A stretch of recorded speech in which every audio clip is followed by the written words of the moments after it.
Okay dear student, तो देखिए class 12th math second exercise 7.2 का क्वेश्चन नंबर 11 हमें समाकलन करना है X upon under root X plus 4 का। ओके स्टूडेंट, तो इसको समाकलन करने से पहले हमको इसको सरल करना पड़ेगा और सरल करने के लिए हम अंश में 4 जोड़ रहे हैं और 4 घटा रहे हैं। ओके स्टूडेंट, तो आपका इस तरह से क्वेश्चन चेंज हो जाएगा X plus 4 minus 4 upon under root X plus 4, तो वैसे उतार दीजिए इंटू डी एक्स।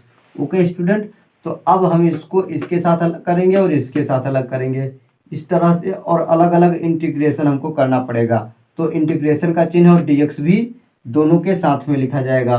तो X plus 4 upon under root X plus 4। Okay student, अलग कर लिया हमने। D X minus 4 upon under root X plus 4। Okay student, ध्यान दीजिए। अब नेक्स्ट इंपॉर्टेंट चीज आप ध्यान दीजिए, जैसे X upon under root X होता है तो हर को परिमेय बनाने के लिए परिमेय कार्यकरण करते हैं। ये अपरिमेय है तो अंडर रूट एक्स का ऊपर नीचे मल्टीप्लाई करते हैं, तो यक्स अंडर रूट एक्स ऊपर हो जाएगा, अंडर रूट एक्स क्या हो जाता है, यक्स हो जाता है। तो यक्स से यक्स कैंसिल हो जाएगा, केवल अंडर रूट एक्स बचता है। उसी तरीके से जब इसको हम सरल करेंगे, ठीक है, अंडर रूट एक्स प्लस 4 का ऊपर नीचे गुणा करेंगे तो क्या बचेगा, अंडर रूट एक्स प्लस 4 बचेगा। क्या बचेगा आपका, अंडर रूट एक्स प्लस 4 बचेगा। और अंडर रूट का मतलब 1/2 घात होता है। अंडर रूट का मतलब क्या होता है, 1/2 घात होता है। ओके स्टूडेंट, तो हम इसको डायरेक्ट लिख रहे हैं यक्स प्लस 4 पर घाते 1/2। Okay student, D X minus 4 तो अंक है, अचर पद है, वो बाहर आ गया। इंटीग्रेशन, अब अंडर रूट का मतलब 1/2 घात होता है और ये ऊपर जाए तो घात का चिन्ह बदल जाता है। तो एक्स प्लस 4 पर घात कितना हो गया जी, माइनस 1/2। ओके स्टूडेंट, अब उसके बाद में एक्स हमको इसको समाकलन करना है। ठीक है, तो एक्स प्लस 4 को हम क्या मानेंगे, टी, प्रतिस्थापन विधि से इसका समाकलन करना है ना। तो इसको हम क्या करेंगे, टी मानेंगे। माना X plus 4 equal to T,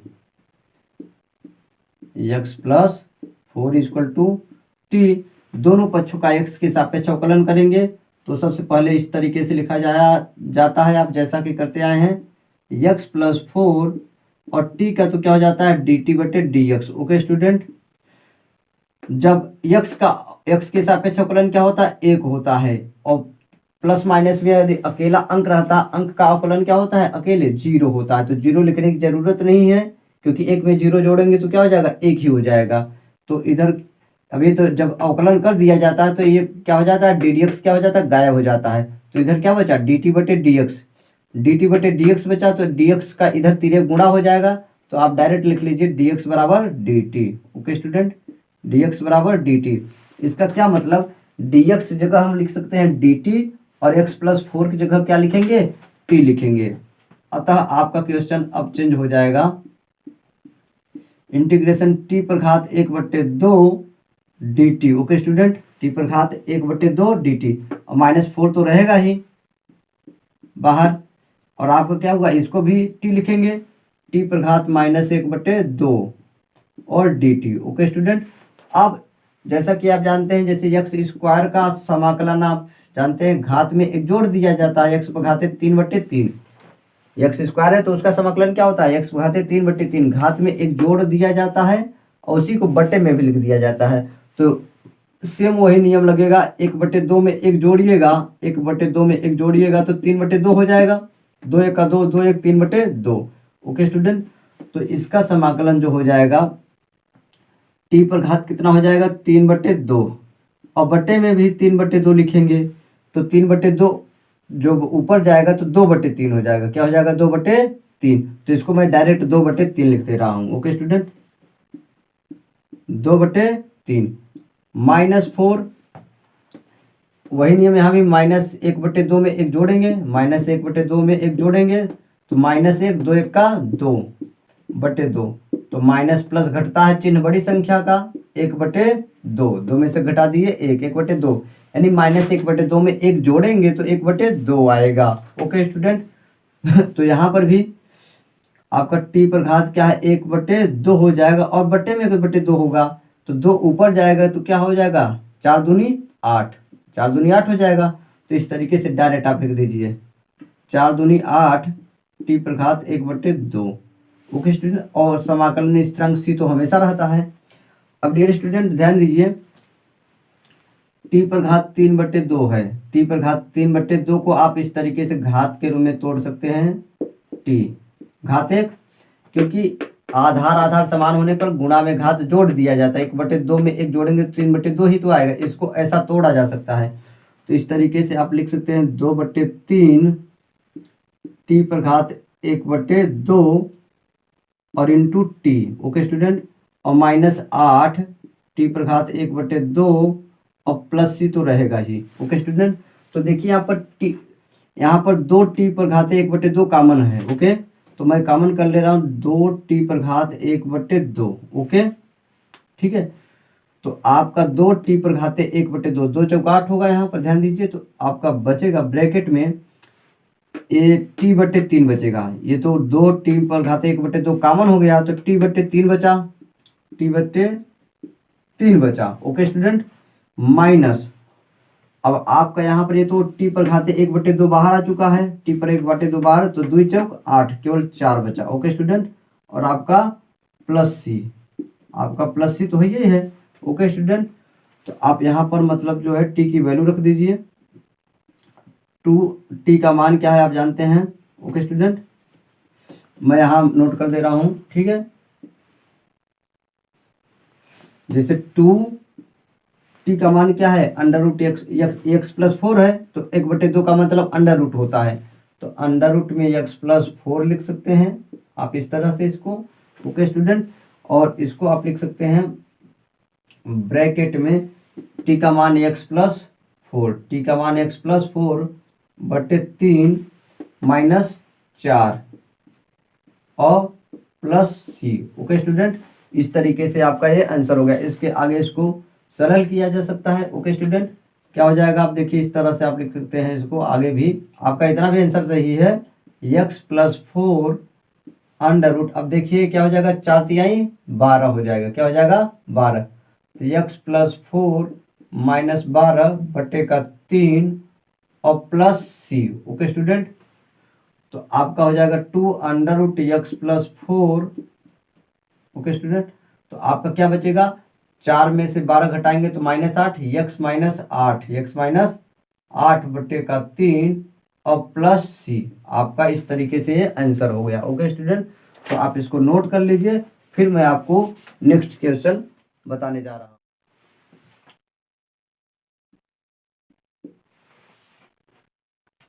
okay dear student, तो देखिए क्वेश्चन नंबर 12 आपका है x³ - 1 power 1/3 into x power 5, इसका हमको समाकलन करना है। ओके स्टूडेंट, एक्सरसाइज 7.2 का क्वेश्चन नंबर 12।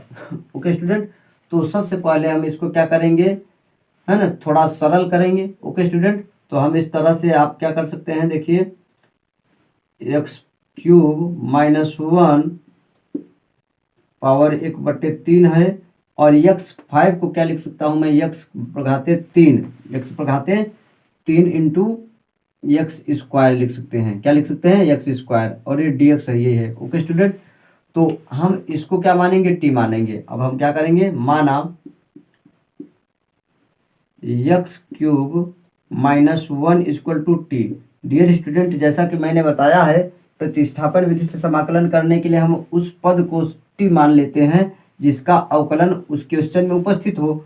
तो देखिए x³ - 1, x³ का अवकलन क्या होता है 3x², x² दिखाई दे रहा है कि नहीं, इसलिए हम इसको t माने। तो इसका दोनों पक्षों का अवकलन करेंगे तो इसलिए ddx लिखना पड़ेगा, आप जानते हैं जैसा कि x³ - 1 = क्या, t का तो dt/dx होता है। ओके स्टूडेंट, अब x³ का अवकलन क्या होता है 3x², और एक का अवकलन तो 0, उसको लिखने की जरूरत नहीं, और dx क्या हो जाएगा, इधर तिर्यक गुणा हो जाएगा, इधर dx और उधर बराबर क्या हो गया dt। ओके स्टूडेंट, अब यहाँ पर ध्यान दीजिए x² dx है, x² dx, तो x² dx बराबर क्या हो सकता है dt/3, ये मल्टीप्लाई में 3 बटे में चला गया। तो डियर स्टूडेंट ध्यान दीजिए, एक्स क्यूब माइनस वन की जगह हम टी लिखेंगे और एक्स स्क्वायर डी एक्स जगह डी टी बटे 3 लिखेंगे। और यहाँ पर एक्स क्यूब की जगह क्या लिखेंगे, यहाँ इंपॉर्टेंट चीज है। तो यहाँ से ध्यान दीजिए, एक्स क्यूब बराबर हो जाएगा, एक्स क्यूब बराबर क्या हो जाएगा, -1 उधर जाएगा तो t+1 हो जाएगा, -1 उधर जाएगा t+1 हो जाएगा। तो एक्स क्यूब की जगह क्या लिख सकते हैं आप, t+1 लिख सकते हैं। तो आपका इस तरह से क्वेश्चन चेंज हो गया, ध्यान दीजिए। अतः ओके स्टूडेंट, एक्स क्यूब -1 की जगह क्या लिखना पड़ेगा, t लिखना पड़ेगा। आपने क्या लिख दिया, t लिख दिया। और पावर 1/3 है ही, पावर 1/3, इसकी जगह t और 1/3 है। और एक्स क्यूब की जगह यहाँ ऐसे एक्स क्यूब का मान निकाले तो t+1, एक्स क्यूब की जगह t+1। ओके स्टूडेंट, t+1 हो गया। ओके, अब एक्स स्क्वायर डी एक्स की जगह dt/3, x square D x जगह dt/3 लिखेंगे। तो dt/3 हो गया। ओके स्टूडेंट, तो आपका 1/3 बाहर आ जाता और इसका अंदर मल्टीप्लाई करना पड़ेगा। तो t पर घात 1/2 में t का मल्टीप्लाई करेंगे 3 है ना। तो मैंने अभी पीछे बताया, आधार बराबर होने पर गुणा में घात जोड़ दिया जाता है। 1/2 में 1 जोड़ेंगे तो 3 का 3, 1 4/3 हो जाएगा। ओके स्टूडेंट, और 1/3 ये जो है 3 बाहर आ गया, 1/3 क्या हो गया, बाहर मैंने ले लिया। इसका अंदर मल्टीप्लाई कर दिया तो t पर घाते क्या हो जाएगा, 4/3 हो जाएगा, 4/3 और आपका dt। ओके स्टूडेंट, दोनों पद का प्लस माइनस होता है, प्रत्येक पद का अलग अलग समाकलन करते हैं तो दोनों पद का अलग अलग समाकलन करना पड़ेगा। और 1/3 का गुणा दोनों में करना पड़ेगा। 1/3 इंटीग्रेशन t पर घाते 1/3, 1 का गुणा करेंगे तो वही हो जाएगा, t पर घात 1/3 dt। ओके स्टूडेंट, अब इसका अलग समाकलन करेंगे और इसका अलग समाकलन करेंगे। वही मैंने बताया, समाकलन करने के लिए घात में 1 जोड़ दिया जाता है। तो 4/3 में 1 जोड़ेंगे, 3 का 3, 3 4 7, 7/3 हो जाएगा। क्या हो गया, 7/3। तो 1/3 आपका ऐसे ही है, t पर घात क्या हुआ, 7/3, और उसी को बटे में भी लिखा जाता है 7/3। ओके स्टूडेंट, और प्लस 1/3 ये है ही, और 1/3 में आप 1 जोड़ेंगे, इसमें भी घात में 1 जोड़ना पड़ेगा समाकलन करने के लिए। 1/3 में 1 जोड़ेंगे तो क्या हो जाएगा, 4/3 हो जाएगा। ठीक है, तो आप जानते हैं, तो आप t पर घाते क्या हो गया, 4/3 हो गया, और उसी को बटे में भी लिखा जाता है, बट प्लस c, समाकलन स्थिरांक अपने से लगा देते हैं। अब यहाँ इंपॉर्टेंट चीज ध्यान दीजिए, 3 से 3 क्या हो गया, कैंसिल हो जाएगा, 3 से 3 कैंसिल हो जाएगा, यहाँ भी 3 से 3 कैंसिल हो जाएगा। तो ये 7 बचेगा, क्या बचेगा, 7। और t की वैल्यू रख दीजिए, क्या रख दीजिए आप, t की सीधा वैल्यू, t की वैल्यू क्या है, एक्स क्यूब -1, 3 से 3 कट चुका है, तो एक्स क्यूब -1 t की जगह रखिए, और पावर क्या है, 7/3। ओके स्टूडेंट, और बट्टे में 7 है, बट्टे में क्या है, 7 है, प्लस अब 3 से 3 तो कैंसिल हो जाएगा, आप ऐसे कैंसिल कर सकते हैं बिल्कुल, है ना। तो बट्टे में 4 बचेगा, t का मान एक्स क्यूब -1 और पावर 4/3। ओके स्टूडेंट, और अपान 4 बचेगा और प्लस c, आपका ये आंसर हो गया। ओके स्टूडेंट, तो इसको नोट कर लीजिए, फिर मैं आपको 13 क्वेश्चन बताने जा रहा हूँ। ओके डियर स्टूडेंट, तो एक्सरसाइज 7.2 का क्वेश्चन नंबर 13 देखिए। हमें समाकलन करना है एक्स स्क्वायर बटे 2 + 3x क्यूब का होल क्यूब। ओके स्टूडेंट, तो हम ने प्रतिस्थापन विधि से समाकलन करने के लिए नियम बताया है, हम उस पद को t मान लेते हैं यदि उपस्थित है तो, जिसका हमको अवकलन दिया है। तो देखिए, इसका हम जब अवकलन करेंगे तो 2 का तो 0 हो जाएगा, और एक्स क्यूब का क्या हो जाएगा, 3x स्क्वायर, तो एक्स स्क्वायर दिखाई दे रहा है कि नहीं, तो इसी को हम t मान लेंगे। ओके स्टूडेंट, तो देखिए, माना 2 + 3x क्यूब इक्वल टू क्या मानेंगे, t मान लेंगे। तो दोनों पक्षों का अवकलन करने के लिए इसमें ddx लिखा जाता है, 2 + 3x क्यूब, और t का तो dt/dx होता है। ओके स्टूडेंट, तो ध्यान दीजिए, जब इसका अवकलन करेंगे तो अकेले अंक का अवकलन क्या हो जाता है, 0 हो जाता है, अकेले अंक का अवकलन क्या हो जाता है, 0 हो जाता है। तो 2 का 0, और x क्यूब का अवकलन क्या हो जाता है, 3x स्क्वायर हो जाता है। घात शुरू में आ जाता, घात में से एक घटा दिया जाता अवकलन के लिए। ओके स्टूडेंट, समाकलन के लिए नहीं। समाकलन के लिए नियम तो मैंने क्या बताया, घात में से एक जोड़ देते, घात में एक जोड़ देते, एक समाकलन का नियम है, मैं अवकलन कर रहा हूँ। तो अवकलन का नियम घात शुरू में आ जाता है, घात में से एक घटा देते हैं। तो अकेले अंक का अवकलन 0 होता है, तो इसको नहीं लिखेंगे। ये 3 त्रिका 9, 3 त्रिका 9, क्योंकि इस घात शुरू में आएगा तो 9 और यक्स स्क्वायर हो जाएगा, घात एक घट गया, और dx इधर तिर्यक गुणा हो जाएगा, dx इधर आ जाएगा, तिर्यक गुणा हो गया, बराबर क्या हो गया dt। ओके स्टूडेंट, ये जब इसका अवकलन हो जाता है तो ये ddx क्या हो जाता है, गायब हो जाता है। ओके, ये जो dx है इधर वाला तिर्यक गुणा। अब इसका मतलब यहाँ से यक्स स्क्वायर dx बराबर हम निकाल सकते हैं dt/9। ओके स्टूडेंट, तो सबसे पहले आप ध्यान दीजिए, यक्स स्क्वायर dx जगह dt/9 लिख सकते हैं, और इसको हम क्या लिखेंगे t। अतः आपका क्वेश्चन चेंज हो गया, इंटीग्रेशन। अब यक्स स्क्वायर dx जगह dt/9, और यहाँ आप एक लिख सी सकते हैं, 1 का गुणा माना जा सकता है। ओके स्टूडेंट, तो आपका 1 क्या है, इसको t आपने बोला, t पर घाते, इसको t, ये तो पूरा t हो गया, और ये घात 3 है। ओके स्टूडेंट, और इसकी जगह dx जगह यक्स स्क्वायर dx जगह dt/9 हो गया। ओके स्टूडेंट,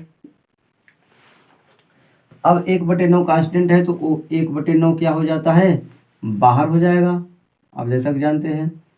और t पर घात 3 है, ऊपर ले जाने पर घात का चिन्ह बदल जाएगा, -3 हो जाएगा, और dt वैसे ही रहेगा।